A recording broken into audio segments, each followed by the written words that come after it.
నీ విలువ నీకు తెలుసా? మరి నీ విలువ నీకు తెలుసా?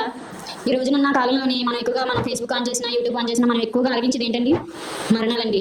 ఎక్కడ చూసినా ఆత్మహత్యలు చూస్తున్నాం, ఎక్కడ చూసినా మరణాలు చూస్తున్నాం. తెల్లవాళ్ళు లేచి ఫోన్ చేస్తే మరి ఎప్పుడు కనిపించే నేరాలు ఘోరాలు ఇప్పుడున్న సమాజంలో.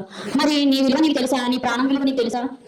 మరి నేనున్న సమాజంలో చిన్న చిన్న బాధలకు కూడా మరి చాలా మంది ప్రాణాలు తీసుకుంటున్నారండి. మంచినీళ్ళు తాగినంత సులువుగా మరి ప్రాణాలు తీసుకుంటున్నారండి. మరి అంత సులువుగా భయం లేకుండా మరి ఆ ప్రాణాల వాళ్ళు ఎలా తీసుకుంటున్నారండి?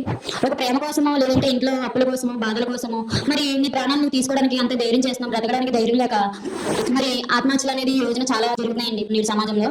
మరి మన ప్రాణం మనదేనా? మన ప్రాణం మనదేనంటారా?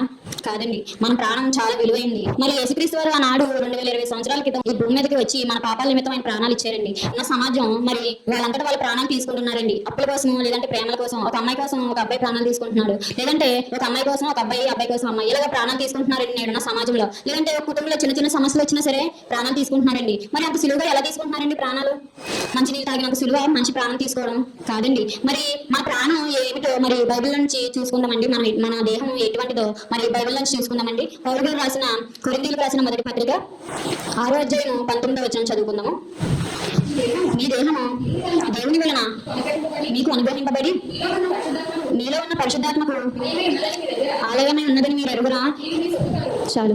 ఏమంటున్నారండి? మా దేహం దేవుడు ఎటువంటిదండి? పరిశుద్ధాత్మ గారికి ఆలయం లాంటిగా చెప్తున్నారండి దేవుడు. మరి పరిశుద్ధాత్మక ఆలయమైన మన దేహం మరి ఎవరి గురించి ఉపయోగించాలండి? మనం దేవుని కోసం అండి. దేవుని పని కోసం మనం ఉపయోగించాలి. మరి ఎవరైనా ఆలోచించుకుంటున్నారా? లేదండి. ఎవరు ఆలోచించుకోవట్లేదు. తమ ప్రాణాన్ని తాము బలవంతంగా తీసుకొని అగ్నిదండంలోకి వెళ్ళిపోతున్నారండి. మరి ఈ రోజు ఎందుకండి అంత సింపుల్ గా తీసేసుకుంటున్నారు ప్రాణాలు? భయం లేదండి మనిషికి. భయం లేక మరి చనిపోతే ఎక్కడికి వెళ్తున్నాను అని జ్ఞానం లేక మరి మనిషి ప్రాణాలు సింపుల్ గా తీసేసుకుంటున్నారండి. మరి ఇంకొక అదే అధ్యాయంలో మరి లాస్ట్ 20వ వచనం చదువుకుందామండి. విలువ పెట్టి కొనబడిన వారు కనుక మీ దేవునితో దేవుని మహిమపరచుడి. మరి ఏమంటున్నారండి? మన దేహంతో దేవుని మహిమపరచాలండి. మరి నీ ప్రేయసి కోసమో, లేదంటే నీ భార్య కోసమో, నీ భర్త కోసమో మరి నీ ప్రాణాలు విడుస్తుంటే మరి నీ పొద్దున్న ఎవరికి చెప్పాలని? చనిపోయిన తర్వాత సమాధానం? నీ చేయి నువ్వు చేసుకున్నది కాదు, నీ కన్ను నువ్వు చేసుకున్నది కాదు, నీ కాలు నువ్వు చేసుకున్నది కాదు. సమస్తం కూడా మనం ఊపిరి పీల్చుకుంటున్నామన్నా ఈ రోజున సజీవంగా ఉండి అది దేని వల్ల అండి? దేవుడి వల్లనండి. తండ్రి అయిన దేవుని వల్ల మనం ఊపిరి పీల్చుకుంటున్నాం. మరి అంత సింపుల్ గా నువ్వు ఊపిరి ఎలా ఆపేసుకుంటున్నావు? భయం లేదు, దేవుడు ఉన్నాడని కనీస భయం లేక మరి నీ ఊపిరి నీవు తీసుకుంటున్నావు. మరి దానివల్ల ఎవరికి బాధండి? చనిపోయిన తర్వాత నరకంలోకి వెళ్తే నీకు ఎంత బాధ?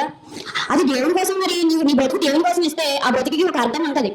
మరి అర్థం తెలుసుకోకుండా ఇంట్లో బాధలకునో, ఇబ్బందులకునో, ప్రేమలకునో మరి నీ ప్రాణాలు తీసుకుంటున్నావు కదా. రేపు పొద్దున నువ్వు లెక్క చెప్పవలసిన ఒక టైం అనేది వస్తుంది.